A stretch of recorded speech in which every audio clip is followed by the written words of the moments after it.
अस्सलामु अलैकुम वरहमतुल्लाहि वबरकातुहू। अल्लाहुम्मा सल्लि अला मुहम्मद व अला आलि मुहम्मद कमा सल्लैता अला इब्राहीम व अला आलि इब्राहीम इन्नका हमीदुम मजीद। अल्लाहुम्मा बारिक अला मुहम्मद व अला आलि मुहम्मद कमा बारकता अला इब्राहीम व अला आलि इब्राहीम इन्नका हमीदुम मजीद। अऊज़ु बिल्लाहि मिनश शैतानिर रजीम। बिस्मिल्लाहिर रहमानिर रहीम।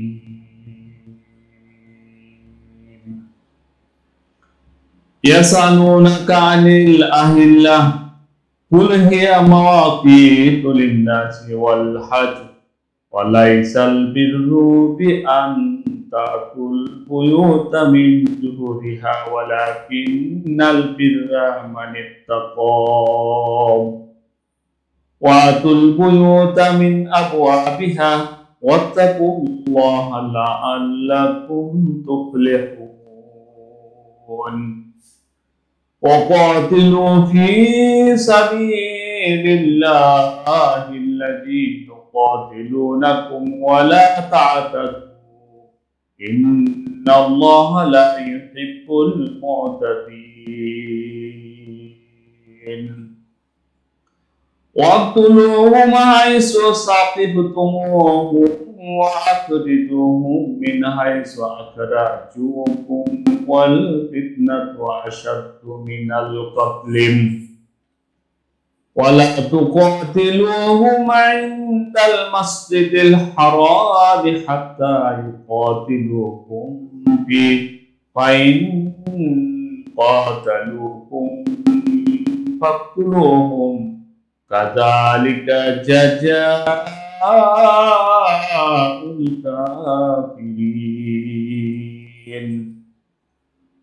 फ़इन इंतहू फ़इन्नल्लाहा गफ़ूरुर रहीम। वक़ातिलूहुम हत्ता ला तकून फ़ित्नतुन वयकूनद्दीनु लिल्लाह। फ़इन इंतहू फ़ला उद्वान इल्ला अलज़्ज़ालिमीन। अश्शहरुल हरामु बिश्शहरिल हरामि वल हुर्मातु क़िसास फ़मन इअतदा अलैकुम फ़अतदू अलैहि बिमिस्लि मा अतदा अलैकुम वत्तक़ुल्लाहा वअलमू अन्नल्लाहा मअल मुत्तक़ीन। वअन्फ़िक़ू फ़ी सबीलिल्लाहि वला तुल्क़ू बिअयदीकुम इला तहलुका वअहसिनू इन्नल्लाहा युहिब्बुल मुहसिनीन। वअतिम्मुल हज्ज वल उम्रता लिल्लाह फ़इन उहसिरतुम फ़मस्तयसरा मिनल हदीय वला तहलिकू रुऊसकुम हत्ता यबलुगल हदयु महल्लह। फ़मन कान मिनकुम मरीदन औ बिही आज़म मिन रासिही फ़फ़िद्यतुम मिन सियामिन औ सदक़तिन औ नुसुकिन फ़इज़ा अमिनतुम फ़मन तमत्तअ बिल उम्रति इलल हज्जि फ़मस्तयसरा मिनल हदयि वमन लम यजिद फसियामु सलासतिन अय्यामि फिल हज्जि व सबअतिन इज़ा रजअतुम तिल्का अशरतुन कामिलह ज़ालिका लिमन लम यकुन अहलुहु हादिरिल मस्जिदिल हराम। वत्तक़ुल्लाहा वअलमू अन्नल्लाहा शदीदुल इक़ाब। आमन्तु बिल्लाह। अल्हम्दुलिल्लाह। মহান রব্বুল আলামিনের অশেষ রহমত ও বরকতে আমরা সূরা আল বাকারার 24তম রুকুর আয়াতসমূহ তেলাওয়াত শুনলাম। ইহার সহজ সরল অর্থ হচ্ছে, তারা আপনাকে নতুন চাঁদ সম্পর্কে জিজ্ঞাসা করে, আপনি বলে দিন এটা সময় নির্ধারণের মাধ্যম মানুষের জন্য ও হজের জন্য, আর এতে নেই কোনো নেকি যে তোমরা প্রবেশ করবে ঘরসমূহে তার পিছনের দিক থেকে, তবে নেকি আছে যে তাকওয়া অর্জন করেছে তাতে। আর তোমরা প্রবেশ করো ঘরসমূহে তার দরজাসমূহ দিয়ে এবং আল্লাহকে ভয় করো, সম্ভবত তোমরা সফলতা অর্জন করবে। আর তোমরা যুদ্ধ করো আল্লাহর পথে তাদের বিরুদ্ধে যারা তোমাদের বিরুদ্ধে যুদ্ধ করে, তবে সীমা লঙ্ঘন করো না। অবশ্যই আল্লাহ সীমা লঙ্ঘনকারীদের ভালোবাসেন। আর তোমরা হত্যা করো তাদেরকে যেখানে তাদেরকে পাও, এবং বের করে দাও তাদেরকে যেখান থেকে তারা তোমাদেরকে বের করে দিয়েছে। আর ফিতনা হত্যার চেয়েও গুরুতর। আর তোমরা তাদের সাথে মসজিদুল হারামের নিকট যুদ্ধ করো না যতক্ষণ না তারা সেখানে তোমাদের বিরুদ্ধে যুদ্ধ করে।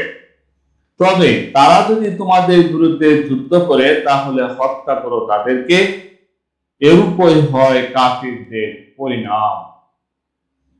অথবা তারা যদি বিরত হয় তবে অবশ্যই আল্লাহ পরম ক্ষমাশীল পরম দয়ালু। আর তোমরা তাদের বিরুদ্ধে যুদ্ধ করো যতক্ষণ না ফিতনা নির্মূল হয় এবং দিন হয় শুধু আল্লাহর জন্য। অতঃপর তারা যদি বিরত হয় তবে কোনো জবরদস্তি নেই জালিমদের উপর বিদিত। পবিত্র মাসের বদলে পবিত্র মাস আর পবিত্র বিষয়সমূহের অবমাননা সকলের জন্য সমান। বস্তুত যে ব্যক্তি আক্রমণ করেছে তোমাদের উপর, তোমরাও তাকে আক্রমণ করো যেরূপ আক্রমণ সে করেছে তোমাদের উপর। আর আল্লাহকে ভয় করো, আর জেনে রেখো অবশ্যই আল্লাহ মুত্তাকিদের সাথে রয়েছেন।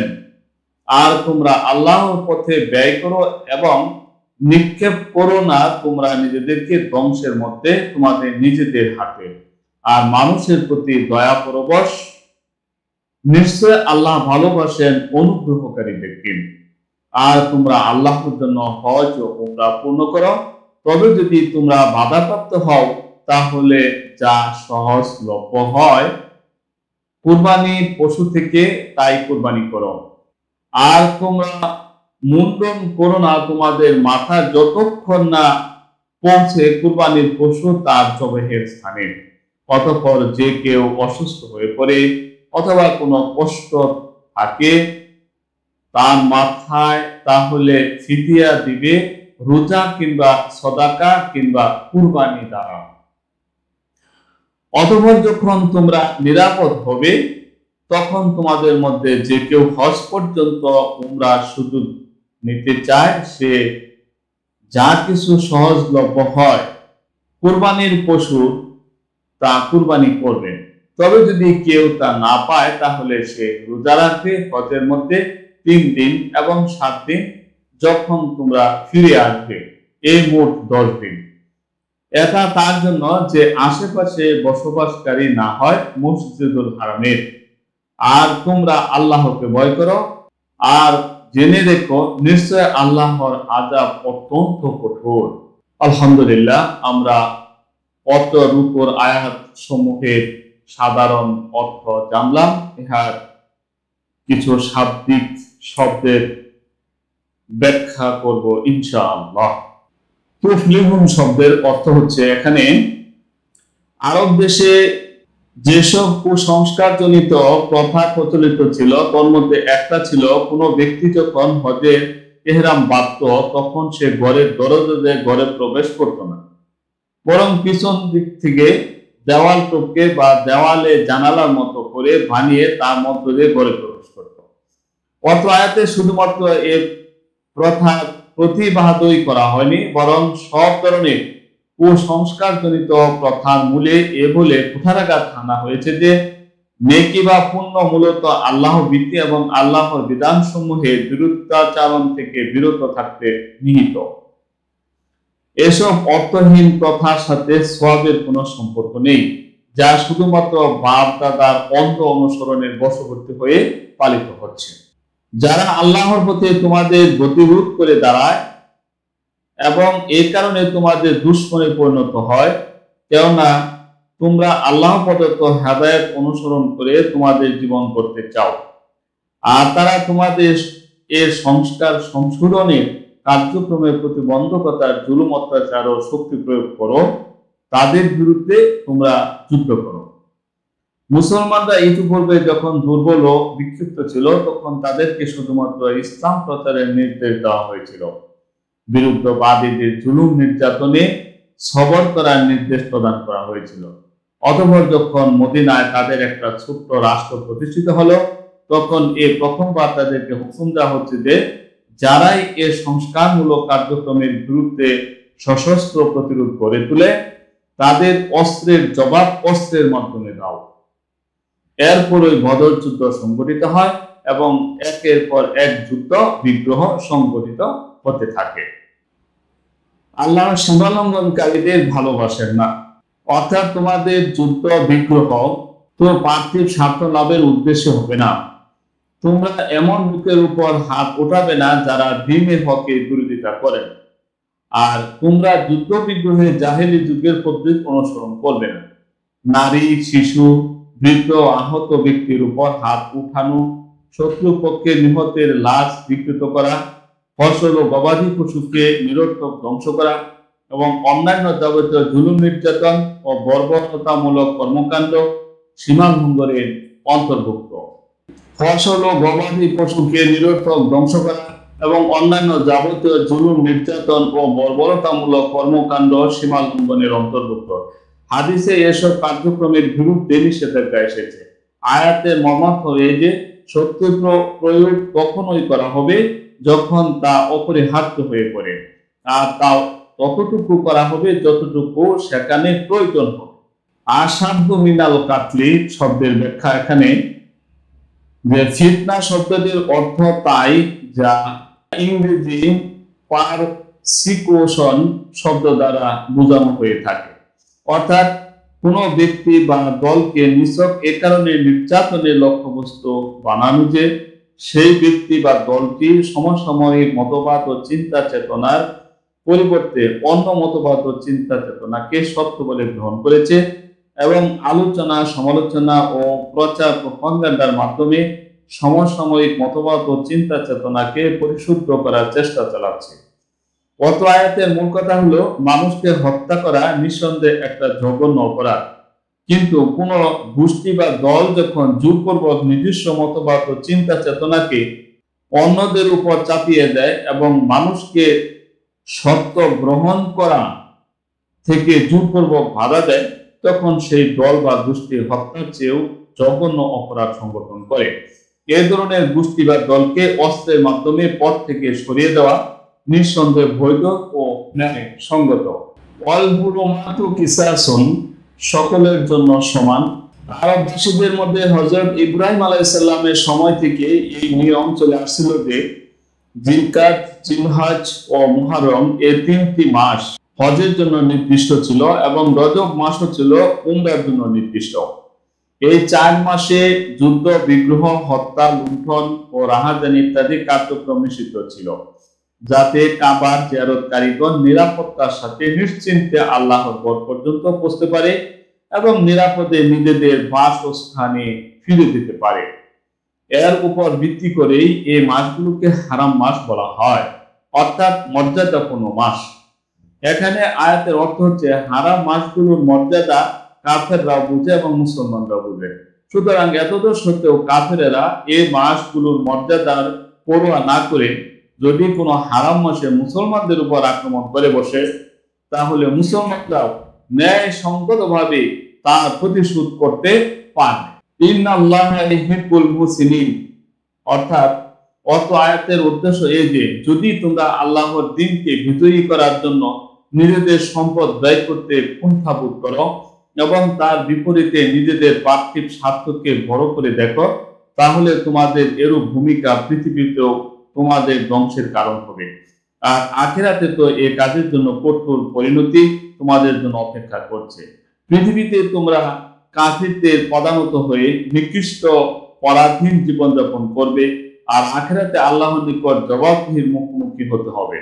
আহলুহু হাদিল মাসজিদিল হারাম শব্দের ব্যাখ্যা হচ্ছে, জাহেলি আরবে মনে করা হতো যে উমরা ও হজের জন্য ভিন্ন ভিন্ন সফর করা প্রয়োজন। আল্লাহ তাআলা এই ধরনের বাধ্যবাধকতা দূর করে দিয়েছেন এবং বহিরাগত হাজিদের জন্য এতটুকু সহজ করে দিয়েছেন যে তারা একই সফরে হজ ও উমরা দুটোই আদায় করতে পারবে। অবশ্য যারা মক্কার আশেপাশে তথা মিকাতের অভ্যন্তরে বসবাস করে তাদেরকে এ সুযোগ দেওয়া হয়নি, কেননা তাদের পক্ষে উমরার জন্য ভিন্ন সফর এবং হজের জন্য ভিন্ন সফর করা কোনো কঠিন ব্যাপার নয়। হজের সময় আসা পর্যন্ত উমরা থেকে উপকৃত হওয়ার অর্থ এই যে প্রথমে উমরা আদায় করে ইহরাম খুলে ফেলবে এবং সেসব বাধ্যবাধকতা থেকে মুক্ত হয়ে যাবে যা ইহরাম অবস্থায় আরোপিত হয়ে থাকে। অতঃপর যখন হজের সময় এসে যাবে তখন নতুন করে ইহরাম বাঁধবে। আলহামদুলিল্লাহ, আমরা অত্র আয়াত থেকে যা শিখতে পারি তা হচ্ছে, ইসলামের ইবাদত অনুষ্ঠান সমূহের মধ্যে রমজান মাসের রোজা, হজের মাস ও দিনসমূহ, মুহররম, ঈদ, শবে বরাত ইত্যাদি বিষয়সমূহ চাঁদ দেখার উপর নির্ভরশীল। সেজন্য ইসলামী শরীয়তে চন্দ্র মাসের হিসাবই গ্রহণযোগ্য। অতএব মুসলমানদের জন্য চন্দ্রের সাথে সম্পৃক্ত হিজরি সনই অনুসরণীয়। অত্র রুকুতে উল্লেখিত 190 নম্বর আয়াতই হিজরতের পর কাফেরদের বিরুদ্ধে জিহাদের নির্দেশ সম্বলিত সর্বপ্রথম আয়াত। হিজরতের পূর্বে জিহাদের অনুমতি ছিল না।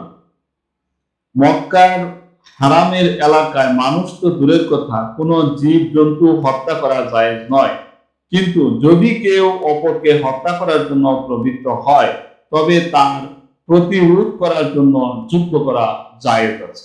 মুসলমানদের উপর যাকাত ছাড়াও অর্থ ব্যয়ের এমন কিছু খাত রয়েছে যেগুলোতে অর্থ ব্যয় করা খরচ, তবে তার জন্য কোনো নিঃসাব নির্দিষ্ট নেই। প্রয়োজন অনুসারে এসব খাতে ব্যয় করতে হবে। জিহাদ এরূপ একটি খাত। ইসলামের অবশ্য পালনীয় বিষয়সমূহের মধ্যে হজ একটি গুরুত্বপূর্ণ খরচ। বহিরাগত হাজিদের জন্য একই সফরে হজের মাসে হজ ও উমরা করা বৈধ, কিন্তু মিকাতের অভ্যন্তরে বসবাসকারীদের জন্য একই সফরে হজ ও উমরা করা বৈধ নয়। মহান রব্বুল আলামিন আমাদেরকে অত্র রুকুর আয়াতসমূহের যে শিক্ষণীয় বিষয়গুলো আছে তা আমরা আমাদের ব্যক্তিগত জীবনে, পারিবারিক জীবনে, রাষ্ট্রীয় জীবনে এবং হজের মৌসুমে পালন করার জন্য আল্লাহ সকলকে তৌফিক দান করুন। ওয়া আখিরি দাওয়ানা আনিল হামদুলিল্লাহি রাব্বিল আলামিন। আসসালামু আলাইকুম ওয়া রাহমাতুল্লাহি ওয়া বারাকাতুহু।